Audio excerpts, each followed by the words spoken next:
Ladies, puberty, PMT, pregnancy, the menopause. Yes, your hormones have been taking you for a ride for years. Hot flushes on the bus, menopausal meltdowns in the office, whatever those hormones have made you do, Jenny Smith and Kate Bauss are here to lend a sympathetic ear. Why not write in and share your hormonal hell with the girls? Don't worry, they've heard it all before. It's time to put those hormones in the firing line.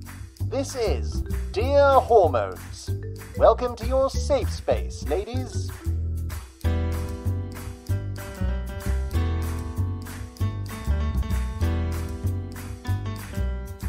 Coming up on today's show, a whole lot of festive hormonal mayhem. Merry Christmas, everybody. Hello and welcome to Dear Hormones, the Christmas special. Hi, Kate. Merry Christmas, everybody. Oh, we're so excited. Listen, Kate, listen. Santa's on his way, guys. Jenny's even got like a Christmas Snoopy. Yes, who I do. Sings and dances Christmas songs. And actually, when we turned Zoom on, Kate had a really great festive Christmas hat on in the shape of a turkey. I did, but then I debated whether it was appropriate to be wearing a turkey Christmas hat. This week, Jenny, it was Scouts. Oh, okay. I was going to say, why are you worried about wearing a Christmas turkey hat? I think it's perfect. But what? Well, so this week at Scouts, 50 pheasants had been What? had been brought in for plucking. 50 pheasants? 50 pheasants. And now my son is vegetarian, so this didn't go down too well with him. And he particularly, he's very up on climate change, and he's read a lot of books. Chris Packham particularly loves a bit of Chris Packham. Yeah, good for him. And he said pheasants, you should not be introducing the number of pheasants that are introduced into Britain. It shouldn't be happening. It's really bad for British wildlife. And so he said, I disagree with all of these pheasants having been brought to Scouts, and so I won't go. He boycotted He said, I'm going to Scouts. boycott it. He wanted to launch a protest, but this didn't go down too well. Wow. I love that about him, though, Kate. Very political at quite a young age. He is quite political, and it was nothing to do with the fact that he felt squeamish about the whole thing. It was just to do with the fact that he felt that a pheasant should not be being killed on his behalf, and he didn't really agree with it. Although he did say, actually, to be fair to him, at the age of 12, he said, I do think it's a good thing that people who do eat meat are aware of where meat comes from and the process that goes into it, which it was one of the key purposes of the whole activity. And actually, I do think really great from that point of view. So can I just ask then, Kate, so he decided to boycott, but you as Scout leader presumably couldn't boycott. So please tell me you went and plucked the 50 Jenny, pheasants, did you? Did I pluck the pheasants? I certainly did. I plucked them. And this is how much I love my son. This is how much I'm prepared to do for him. Oh my goodness. He was like just chilling out at home, on just lovely and warm and cozy and toasty, wrapped up in a blanket, watching the television, and there I was outside in the freezing cold with my hand up a pheasant's bottom, pulling out its entrails, and not just one pheasant. Oh my goodness, has there ever been a more Christmassy story than this? It's brilliant. Not just one pheasant, I mean several. So yeah. Well, 50 I hear. 50 you said. Well, I didn't do them all. But I supported you. So chopping off their wings and their feet and their heads. And Kate, you are so dedicated to my this goodness. scouting. I am hats off to you is all I can say. What's it like? I've never plucked a bird before. What was that whole process like? I have to say, actually, I found it really quite an interesting thing to do. They're beautiful birds. The pheasants are beautiful. Yeah, but I know they are, but what about when they're dead, lying in front of you without a head? Yeah, so there is you got your hand up their bum. There is a sadness to the whole thing because they are so beautiful. Stop it a minute. Jenny. That phrase you just said, there is a sadness to it all. But it is sad because you have these beautiful birds in front of you. You can say that again. Oh, Kate. Please never stop becoming a scout leader, ever. I've got to say, the activities that are planned for the Scouts are quite incredible. You know, they are incredible, and there was a real value to it for the children in terms of what they learned. When I was there, I was thinking my son actually, whilst he disagrees with the fact that they are pheasants, and whilst he doesn't want to eat one, he would be really, really interested in the insides of the pheasant and in actually seeing how it all works. And so one of the boys... Whoa, hang on a minute. When you say seeing the insides of the pheasant, so you plucked the pheasant, what did you cut it open? Do our listeners really want to hear all of this? I don't know whether they do. I do. I'm one of our listeners. Did you have to cut it open, like slice it and... What, did you have a good old look inside? What? Yeah, you cut it, and then you have to. Well, you pull all of the insides out. So you pull out. Right. Oh yeah, of course. The heart, you the just liver, all the different bits, and you can see, and it's sort of the last meal that it's had. It's got a you can see it all. So what was the last meal that it had? Corn, burger and chips. No, just corn. Not like a little adder or anything. Luckily, because this is is one of the things that my son says, is that it has been in the news that British reptiles, could be endangered, such as adders, due to all of these pheasants who are not native to Britain. But I was thinking as we were looking at the insides of these pheasants that my son would be actually fascinated by what was in there. And so one of the boys couldn't take his pheasant home because he was Jewish and he said it's not kosher, can't take it home. And so I actually I did bring home a pheasant with its inside still inside. But surely your son, with his principles, surely he didn't want to be any part of that, though, right? Well, he then because decided. I don't understand. He then said that because it was going to waste, because the child who had plucked it, couldn't use it, and it was going to waste, that he then felt that it was okay to have a look at it. Okay. So he very respectfully then had a look at it, and then because he's such a little scientist, he's so interested in it all. Yes. He found the heart so fascinating that we then had to hunt for a jar all around the house. And he tried to preserve it in hand sanitizer. I love that you're such a good mum that you allow that to happen. I'd be like, put it in the bin now. And some treatment for his fish tank, which he said had formaldehyde in it. So he sort of came up with this kind of concoction to try and preserve the heart. So we now somewhere, and I'm not sure where it's gone to, because I said I don't really want to see it, have a pheasant heart. Oh, happy Christmas, everyone out there. Oh, should we get on with our letters? Oh, my word. I think you're going to have to cut a lot of that. I'm not cutting any of it, guys. Don't worry. It's all going in. Okay, Kate, you're reading the first letter today. Oh, my goodness. And the title. Now, I've given all these titles a bit of a festive flair. Off you go. Oh, shall I sing it? Yeah, go on. Oh, come all ye poo-poo. Oh, come all ye poo-poo. I don't know what to expect. Yeah. This is from Kelly in Weston-super-Mare. Dear Jenny and Kate, I can't believe I'm telling you this story. I can't believe I just told you the story of the pheasants. It has haunted me for some time. The guilt I feel over it hasn't really gone away, and it was a good 10 years ago now. This is a story of premenstrual rage that happened when my little boy was only about 3 or 4 years old. It was Christmas Eve, and we were about to head off with my sister and her kids to a children's nativity service at the local church. As a precursor to this story, I need to tell you that a few months prior to this episode, my son had been constipated. I remember the constipation lasted for quite a few days, and as each day went by, his mood slowly deteriorated until he was, excuse my language, a fucking nightmare to be around. I'm laughing as well, Kate, because I've had this as well with my own child. You? I've had yes.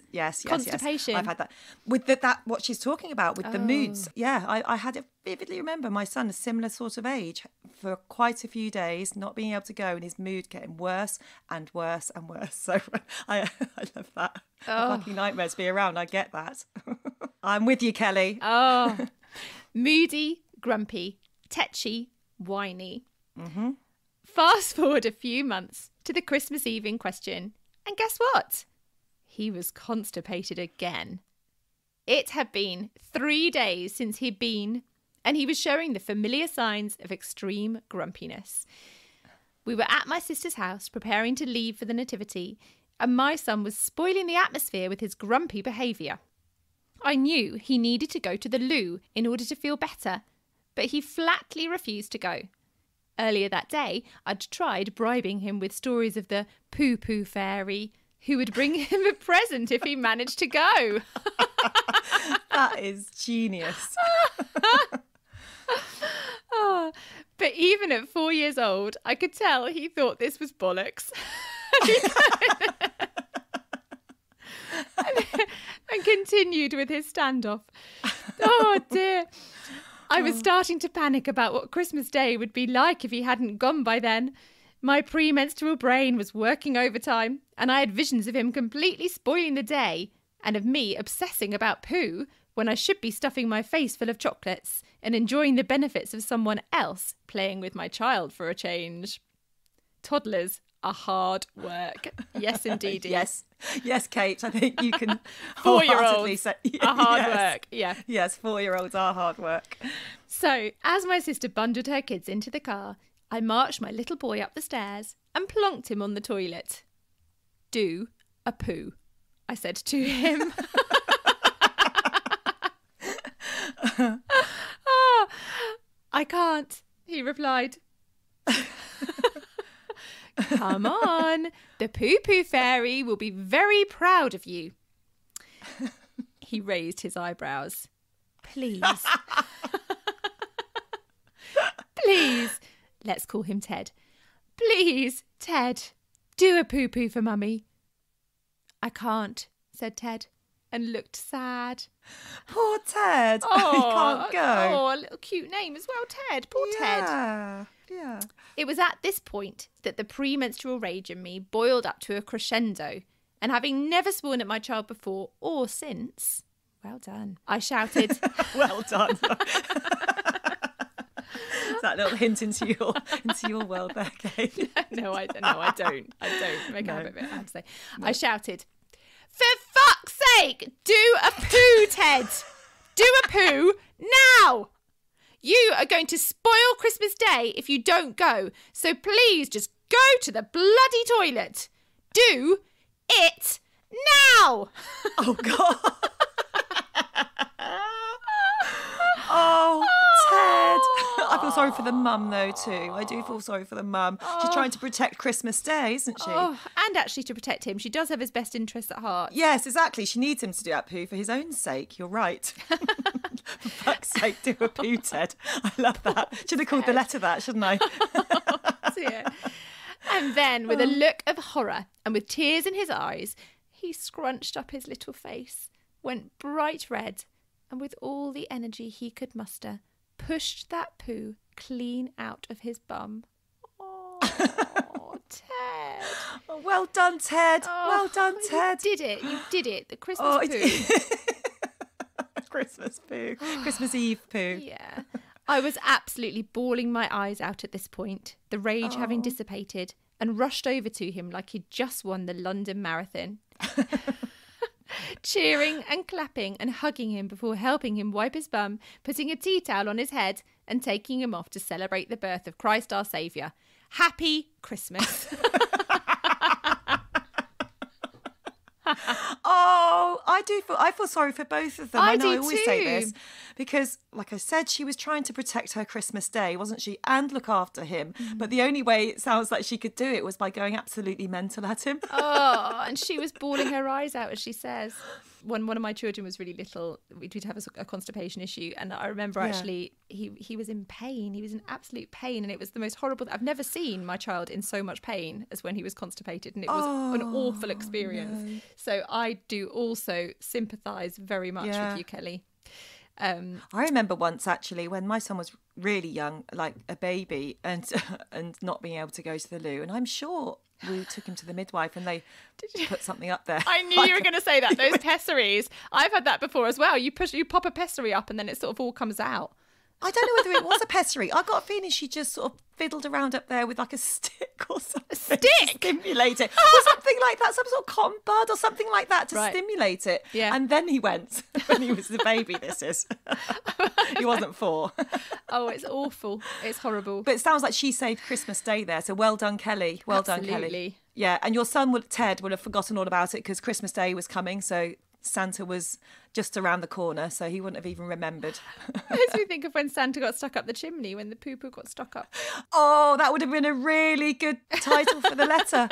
But it came out in the end. Well done, well done. Both of you, well done. Well done, both of you. Yeah, happy Christmas. Let's hope he's going now, although she said that was 10 years ago, so I'm sure he is. What, he'd be 14 now? 15, something. So our second letter then, this is called Jingle Bells, and this is from Bella in Swansea. She says, Dear Jenny and Kate, I hate noise. Little noises, like the crunching of a crisp packet, the sound of chewing, someone tapping their foot repeatedly, that kind of thing. I've noticed, though, that this petty hatred of mine has become almost intolerable since entering my perimenopausal years. This has actually got a name, hasn't it? This is a diagnosable thing. Yes, it has. I think we talked about this before. I think like in season 1, I've got a feeling we have now. I think we maybe have. There is a name. But also, I know that this is also a perimenopausal thing because loads of my friends have started to say it to me about chewing in particular, listening. And I've got it a little bit. Like when hearing my son chewing next to me, it's starting to drive me mad. So I'm with you, Bella. I am with you. Okay. Rewind to Christmas 2019, and I'm quietly in the kitchen preparing the dinner. I always host Christmas Day. I love it. But the thing I love the most is the hour or 2 I have first thing in the morning all by myself. It's become something of a ritual, listening to Christmas carols on the radio and pottering about in a state of Christmassy bliss before the mayhem kicks off later on. Oh, yes, I can imagine that because we talked even last week, didn't we, about that me time that we love to have, us mums. Everybody needs it. This particular year, my husband's elderly aunt, let's call her Maud, had come to stay and, unlike my 2 teenage daughters, was not one for a lie-in. Into the kitchen she walks during my quiet time, my precious, sacred quiet time, and starts to make a cup of tea. You might be thinking that this alone is the reason for my letter, but you'd be wrong. Maud had made a recent purchase, one that she was immensely proud of, and unbeknownst to her, was about to wreak havoc on my entire day. She had purchased a pair of fluffy Christmas-themed slippers, and sitting proudly on top of those slippers was a pair of small, festive bells. Everywhere Maud went was accompanied by the jingle-jangle of these tiny little bells, and the noise was driving me crazy. Cue the sound effect. Over to the kettle. Jingle, jangle, jingle, jangle. Over to the sink. Jingle, jangle, jingle, jangle. Gets milk out of the fridge. Jingle, jangle, jingle, jangle. Back to the kettle. Jingle, jangle, jingle, jangle. Hang on, you didn't say your bells. Play the bells. And so on, and so on. All fucking day. I don't know why I love a swear word, Kate. Oh, but you do, don't you? Every time one comes up, I'm like, yes. You see, I still get that slight uncomfortable feeling in my tummy when I hear one. That just shows how cross she is, though, doesn't it? I love it when someone throws it into a letter because you kind of really start to sense their rage. And as if that wasn't enough, I also hate whistling. Absolutely hate it. And along with the constant jingle, jangle, jingle, jangle, she'd also started whistling out of time to the lovely Christmassy hymns I was listening to. Oh, it's not going to go well. Oh dear, she wouldn't like your Snoopy, would she? She would not like Snoopy. She would not like my Snoopy who sings and dances. We haven't. Can you play? Give us a burst of Snoopy right now. Yeah, I'll just give us a quick burst of Snoopy. Come on, Snoopy. Over we go. here we go. Are you ready? Happy Christmas, everyone.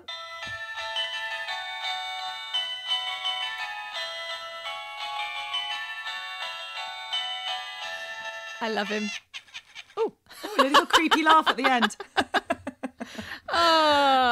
Yeah, so no, she would not like Snoopy. So she carries on here. She says, my brother, funnily enough, hates irritating little noises too, although I don't think his is exasperated by his hormones, and he was over for the day with his family too. As soon as he arrived and heard Maud jingle jangling wherever she went, he knew I'd be raging.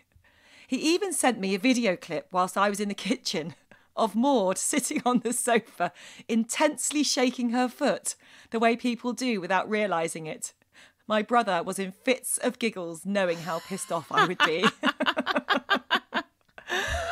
My husband absolutely loves his aunt, so there was no chance whatsoever of me asking him to get her to take them off, and no way of me explaining to him about how much she was annoying me. But later in the day, after what felt like an eternity of relentless jingle jangling, my husband left the room, and fully pent up with hormonal rage, I spun around to her face and shouted, Maud, will you please stop shaking your foot? Those slippers are driving me insane. Awkward. Christmas Day.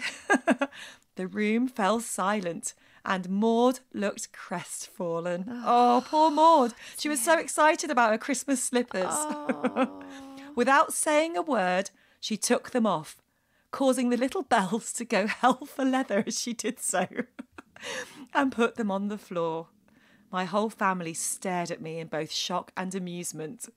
It was then that my husband, completely oblivious to the situation, came back into the room, whistling a Christmas carol, completely out of time. And I went back into the kitchen to find something alcoholic to see me through the day. Do you know that was what I was about to suggest when Maud took off the slippers? I was just going to say, just go and grab a bottle of port quick. Yeah, get drunk as fast as possible. Oh my God, Bella, what a nightmare. I can understand how fuming she would be, because it would be constant on her slippers. It would have been all day, just that gentle tinkling of the bells, like constantly in the background. It's quite ironic that she's called Bella, actually. Bella. Oh, yes. I wonder if she is called Bella or whether that's a fake name, whether she's just thought, I know. Thank you, Bella, very much for that story. Oh, thank you. Let's just hope that Maud isn't over this year, or if she is, she's come without the slippers. Maud Son's slippers. Right, our next letter has also got a lovely Christmassy title, and I'm going to sing it again. I'm not sure what you didn't sing the last one. I didn't sing, but you had Jingle Bells. Yeah, I had the bell sound effect, didn't I? You did. This one's called I Came On Upon a Midnight Clear. I came on upon, I like it. Good singing, well done. Oh, not very good. We know that you're the singer. Right, dear Jenny and Kate, my story relates to a Christmas Eve some years ago now, a pre-COVID Christmas Eve, filled with jolly sociable traditions, the crib service at church, a family drinks party with neighbours, a late return for the children, who of course then wanted to write long letters to Father Christmas, despite it being way past their bedtime. Oh, yes. Oh, do you remember those days? Do you remember pre-COVID days, firstly? Oh, happy. Just her saying that has taken me right back to 2 years ago when things were normal. Just not having to worry about meeting up with big groups of people. Just hanging out. Oh, lovely. The worst that could happen was that you might get a cold. Or a hangover on Christmas Day. Or definitely that.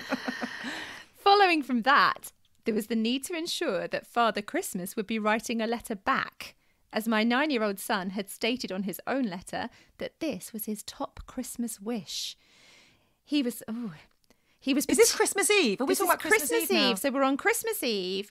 Oh, so Santa's already on quite a tight schedule here to be writing back. So the children at the last minute have decided they want to write to Father Christmas, letters to sort of, I guess, leave by the stockings or something. I don't know. And then the son has written in his letter to Father Christmas that he really wants a letter back from Father Christmas. Oh, wow. That's a tricky one. While Santa's out on his rounds, so Santa's going to struggle. I don't know how he's going to manage that. He was particularly interested in what sort of handwriting Father Christmas had, he told me pointedly. Oh, interesting. Interesting. Oh dear. Better get the children to bed quickly. Ooh, really better get them to bed quickly, as I now realised I'd missed a message from my mum asking me to bake my signature Christmas cake and bring it in the morning. I would probably... Dear gosh, this mum. Oh my she's God. busy. This mum's got to get a message to Father Christmas. She's got to bake a cake. And it's already... And it's already like 10 o'clock or something. Yes, it's late. Yeah. It's late. I'd probably be juggling my baby on one arm as I did that, since she had napped at the neighbour's house and was now wide awake at 11 p.m. Oh, goodness. Oh, my goodness. Wow. It's 11 o'clock and she's got a baby as well. Busy. Wow, that is a busy night. Yes, yes. She's called Sarah. Sarah, I'm feeling stressed out for you right now. Mince pies for the man in red. Check. Large glass of sherry, my own favourite tipple, poured and ready. Ho, ho, ho to that. Lovely. Oh, lovely. She's ticking this list off. Yeah, bedtime. Don't forget the stockings. But where were they? Where, in the name of Jingle Bells and all things Christmassy, had I put the stockings? I'd got them out of the loft, I was sure. A frantic hunt ensued, with all family members involved. Even the baby seemed to realise a potential disaster was in the offing. Yes, every family member was hunting furiously, except for one, I was to realise. My eldest, 11-year-old daughter, had emerged from the bathroom and was trying to get my attention. "Mummy," she called quietly. I ignored her, but she persisted. "Mummy." She tapped me on the shoulder. "Why aren't you helping?" My voice was raised, though the bubbly I'd consumed at the party was taking the edge off any annoyance I might feel. She needed that after this stress. "Mummy!" Her voice now sounded quite panicked, and so I paused in searching my way through the socks in the dirty laundry basket. The stockings, I don't know how likely they are to be in the dirty laundry basket. She's desperate now, isn't It she? really is. "I've started my period," my girl said to me. Oh no. Oh my God. As though this Sarah hasn't got enough to deal with already. She's now, oh my God, on Christmas Eve. "Are you sure?" Are you sure? "I don't think that's very likely, darling," I replied. She had turned 11 that August.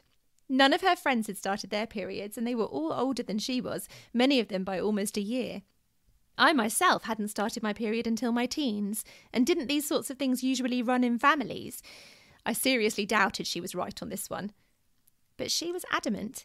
I passed the baby over to my rather inebriated husband, and we locked ourselves in the bathroom to check out the situation. She was right. What to do? Oh my God. I was breastfeeding my baby at the time and had no sanitary protection in the house. Oh no.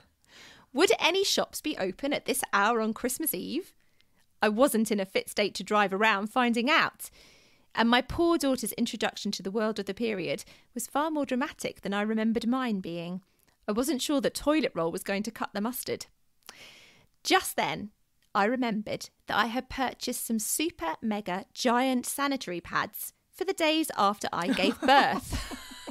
Oh no. And we all know what they're like. Oh The bricks. no. The big mega bricks. Oh dear. Oh no. And this is their daughter, 11-year-old, just turned 11-year-old daughter's first experience of a period, and she's now got to have one of those in her on pants. Christmas Eve. Oh. And so my daughter was packed off to bed that night wearing a pad that was almost as big as she was. Oh. Oh, this poor little girl. Oh, and the poor mum, because that's not what you want. It's a big moment, isn't it, when your daughter starts her period, and like the poor mum, Sarah, is already stressed to the eyeballs with everything else that she's got on her plate that night, and that's not the scenario that she would have imagined it being that first No. period. That's not what you want. You want to be prepared. You want to have the sanitary products in. You want to have had the chat with your daughter beforehand. And now she's just had to shove a massive, like, post-pregnancy brick in her hand. And it sounds as if Sarah just had not seen this coming. She thought that it was still years off. She thought it was so far away that she probably had never had a discussion with her daughter, and she certainly didn't have the things there. She just wasn't ready for this. I'd once heard some mums discussing the perils of feeding their daughters chicken. Ooh. What? That apparently this could bring periods on sooner due to the effects of protein on hormone levels. I had dismissed this, but was that foolhardy? Was this transition to womanhood at such an early age my fault?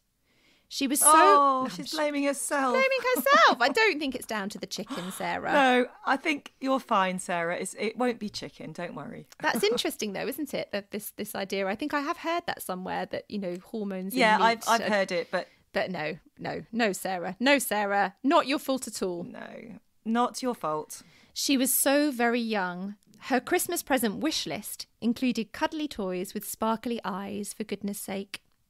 Oh, too late to dwell on that now. Bring on tomorrow's turkey.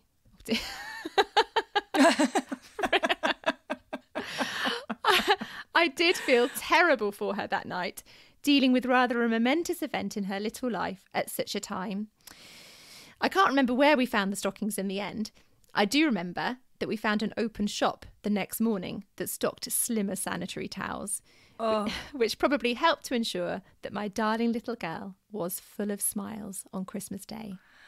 Oh, Sarah. Sarah's in Cheltenham. Thank you, Sarah, for sending that story. I really love that story. I mean, I was stressed out for her for so much of that. Were you? Like, thinking, oh my God, how's she going to get all this stuff done? And then to have that happen to her daughter. I was the same age as her daughter when I had my first period as well. Were you? Very young. Yeah, just turned, because my birthday's also August. So I just turned 11. And it is really, really young. And I was really upset by it and shocked and surprised. And again, don't think my mum had expected that at all. But on Christmas Eve, when she didn't say whether she found the stockings. I hope she found. She said I can't remember where we found the stockings in the end, so she must have found them, but we don't know where. Maybe they were in the dirty laundry basket. Who knows? Yeah, at least she found them, and at least that happened on Christmas Eve. So Christmas Day was okay, because that could have happened on Christmas Day itself, and that would have spoilt everything, wouldn't it? Well done, Sarah. Well done, Sarah. Her daughter. Yes. Yeah. Oh.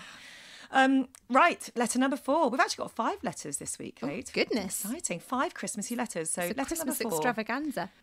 Now, shall I sing the title? Definitely. Yep. Okay, here we go.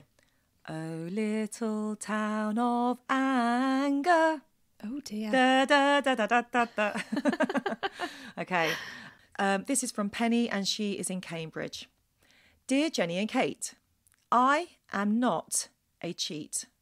Let me make that perfectly clear from the get-go. My family and I are really big game players and love nothing more than sitting around playing a few board games on Christmas Day. Now, we are both the same, aren't we, Kate? Oh, I love a board game. Oh, absolutely love games night. Absolutely love it. And also, I'm not a cheat either, just like to say. Get that out there. I'm also not a cheat.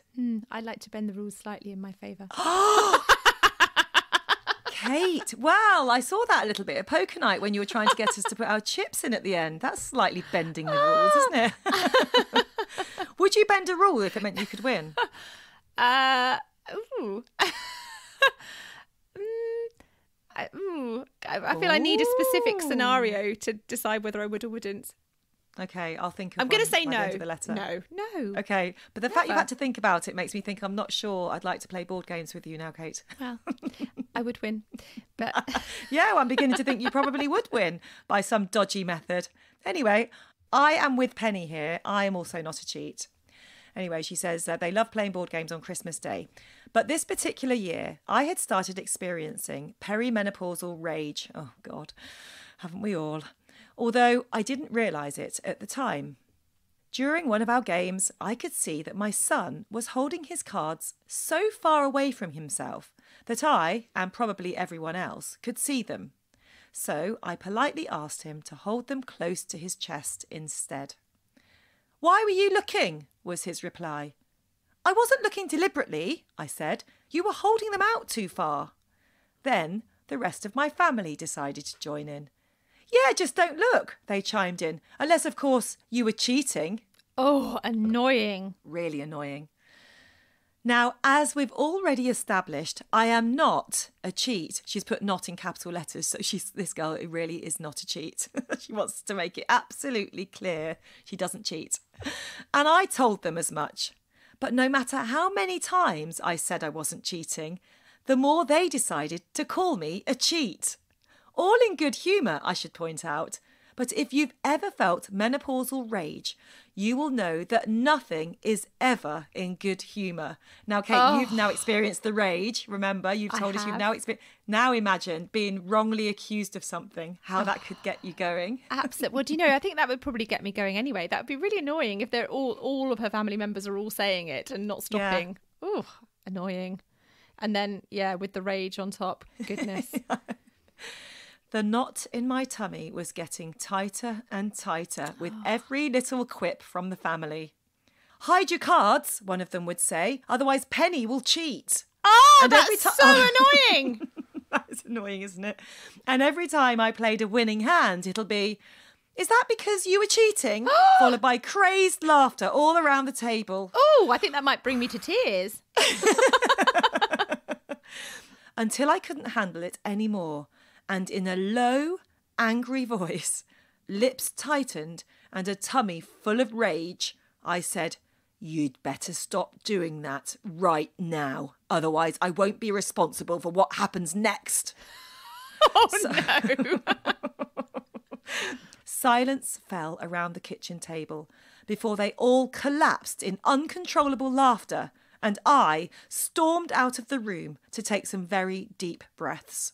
Oh, I feel so bad for Penny. So do I. I think she's also, that perimenopausal rage, she knew, I think, that she was feeling probably out of control with the rage and had to leave the room. She stormed out of the room to take some deep breaths while they're laughing at her.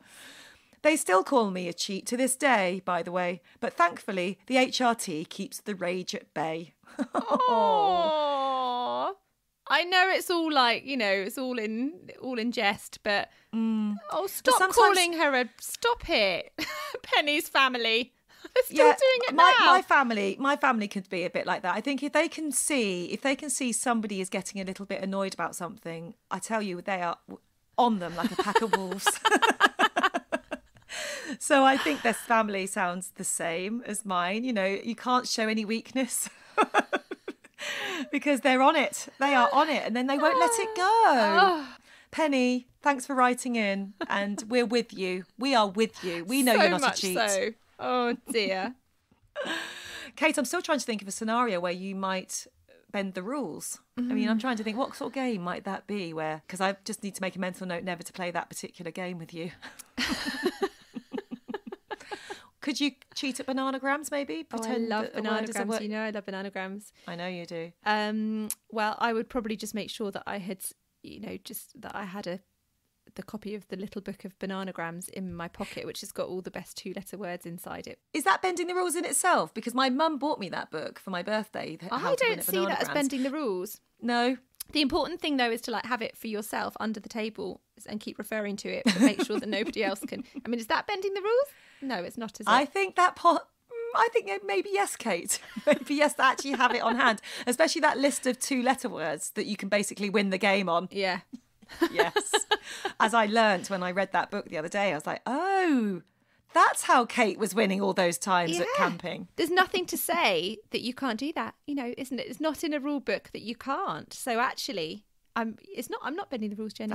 That's not bending the rules. Okay, but I'll still think of another one where you might bend some rules. So we've got one last letter, Kate. Take it away. Are you going to sing it? Yes, I am. Yes, I am. Here we go. Oh. It's gone wrong. I haven't got the tune right. I'm on tenterhooks. Hang on, here we go. This is like quite a deep. You have to be quite deep on this. Wait. You started low. You started low. Yeah. Do you need to be that low with it? I don't know. Yeah. I don't know. Sorry. I don't know why it's so funny. Oh. be, guys? What's it going to be? Lots of Christmas carols start with O, so it could be anything right now. I think you might have to sing this one for me. No, go, Kate. You've definitely got to do it now. You could do the English version because I know what it is, and then you can also do the German version after. Oh, why is it so funny? Right. Oh, Christmas card. Oh, Christmas card. How lovely are your branches. I don't think that was really worth the wait. Oh, it was, Kate. Do it in German now, but can you do card? What's card in German? Karte. Oh, Tannenbaum. What does O Tannenbaum stand for? Is it just Christmas tree? Tannenbaum is a Christmas tree. So it's Tannum. No, Christmas. No, Weihnachten is Christmas, but Tannenbaum is like is the green tree that you that's the actual sort of a fir tree, I suppose. Can you translate O Christmas card into German for us, just for fun? Oh Weihnachtskarte, oh Weihnachtskarte. How lovely are your branches. Yes. Kate, brilliant. Dear. Okay, away you go. This is from Chrissy in Manchester. Thanks, Chrissy. Hello, happy Christmas, Chrissy. Chrissy. Chrissy. We've had Bella and Chrissy. Yes. Yeah. Happy Christmas, Chrissy. Dear Jenny and Kate, I remember crying my eyes out, I say, with my eyes full of tears from laughter. But I think Chrissy's tears maybe weren't so happy. I remember crying my eyes out while suffering from severe perimenopausal mood swings because my 2 teenage daughters hadn't given me a Christmas card. Goodness. Oh. Jenny, this makes me think of your story from last week's episode when you were in Austria and you didn't get a present from your baby. Oh, yes. For your birthday. Oh, yeah. Oh, disappointing. Oh, dear. Yeah. I'm already on her side. I'm already on Yeah, Chris's side. I don't even know what the letter's about. You're in good company. Christmas cards had always been a big thing in my house growing up, and I thought I'd pass that tradition on to my girls. Thinking about it, they probably only remembered in previous years because I had reminded them. But I clearly had forgotten to do that this particular year. And being 13 and 14 years old, it certainly wasn't on their list of priorities. The level of upset I felt was pretty intense, and I blurted out how disappointed I was to them in the kitchen one day, telling them that I had never forgotten to give a card to my own mother. Oh, putting the guilt on them. Oh, dear. I wonder if she did this on Christmas Day. I mean, they may as well have told me they didn't love me anymore. Such was the state of my raging hormones. Oh, dear. No. Oh, it's so easy to build up these little things, isn't it? They both look so gutted watching me cry over the kitchen sink. And they've never forgotten to send me a Christmas card since. Oh, see, it was worth it. It was worth crying. Same as you by that lake in Austria. It was worth it. This is very similar to that story, isn't it? Exactly that. I ended up in tears and then I've had a card from my son, my baby, every year since. And she's had a card from her girls every year since. Oh. But because it's quite a small thing, isn't it, really? I mean, it's not a huge problem, especially with them being 13 and 14 years old. But I understand, Chrissy, how you could get that upset about it because of the perimenopause. You know, I know how you can blow very small things out of all proportion. I could see myself, like, before I started that HRT, I could see myself getting distraught about stuff like that. So, yeah, I feel your pain, Chrissy, but I'm glad they're getting you cards now. Me too. Do your kids give you Christmas cards, Kate? No. Actually, hang on, do they? They often make me vouchers and things. My eldest two are quite thoughtful with the whole voucher thing. So I get these sort of lovely vouchers saying... What do you mean vouchers? Like so they'll what? make beautiful vouchers with beautiful sort of decorations over it, and then it will say this voucher is to treat you and Daddy to a meal that we are going to make for you, and we're going to look after. Really? We'll look after the little one, while you two enjoy. But then we never end up cashing these vouchers in because there just isn't really that life is so busy that, you know, we have all of these unused vouchers. Do you think they know that you're not going to cash the vouchers in, so they just make them anyway, just so they look good? I think they like, possibly slightly know. Yeah, I think they possibly do. You should call their bluff one year and make them do it. So, ready for our dinner tonight, guys? Oh, they would, though. They would as well. I love that idea, though, Kate, of them making you vouchers. I might see if I can get my son to do that for me this year. And if he doesn't, cry. And Yeah, it works. As we know, as Chris has just explained it, if you cry, it works. They do then start doing things. So. Yeah. I'm sorry, Chrissy, though. And yeah, I'm sorry for you too, Jenny, back in Austria. Yeah, I feel bad about that. I tried to find the card, by the way, but I can't seem to locate it. So maybe I didn't keep that one. I'll keep looking though. I'll keep looking. Kate, what are your Christmas plans then? Anything exciting happening this Christmas Day? Well, hopefully we're going to go and see my family, as I think so many people hope, don't they? Yeah, fingers crossed. Oh, guys, so, I mean, do you think these podcasts are always going to be out there for all time? So we should probably point out, just in case you're listening to this in 5 years' time, this is the year of COVID. So not the first year of COVID, we're in the second year of COVID and the dreaded Omicron variant, which is threatening to screw everything up again. Which apparently, did you know that Omicron B, which is what it is an anagram of no crimbo? Oh yes, I know. Now, is it Omicron B? Because oh, maybe not. Or have people made that up? Because I saw that know. the other day, and I was like, oh, and someone just put the B on there so they could make it into no crimbo. I don't care. I love it. I love it all the same. But we will have a crimbo. We're all going to have a very happy crimbo. We will. Oh my God, my mum will be absolutely devastated if we don't end up going to her house. But I don't think they're going to cancel Christmas. They're famous last words, guys. I don't think they're going to be cancelling Christmas this year. But I think everything immediately after Christmas is going to be off the table. Do you? Oh, I think it possibly is. Happy Christmas to you, though, Jenny, and happy Christmas to all of our lovely letter writers and all of our listeners. Thank you, everybody, for listening, because this is the end of season 2. So we're going to take a bit of a break again now. And then we'll come back again, obviously, with more of your letters. So we thought this Christmas episode would be a nice way of saying goodbye. So I hope everyone has a lovely Christmas. Better than last year. It's got to be better than last year, hasn't it, everybody? So, Kate, I've still got Snoopy here who likes to sing and play us some Christmas songs. Shall I just randomly hit his little paw? Oh, we can sing along. Let's sing along. Yeah, we'll sing along, see what he's going to play. You ready? Here we go. Oh. Joy to the world. I don't know that one. Da, da, da, da, da. Don't know how the words go. Oh, that's it. Oh, no. Let's do right, another let's one. try Guys, another we'll do one. another Try one. again. We'll do another. Here we go. You ready? Merry Christmas, we wish you a Merry Christmas, we wish you a Merry Christmas. And a Happy New Year. It's too high for me. We do wish you a very Merry Christmas, though. And on that note, Happy Christmas, everybody. Happy Christmas, everybody, and we'll see you soon. Bye-bye. Bye. That was Dear Hormones with Jenny Smith and Kate Bauss. If you've got a story to share, email the girls at dearhormones@yahoo.com or they're @dearhormones on Instagram. Until next time.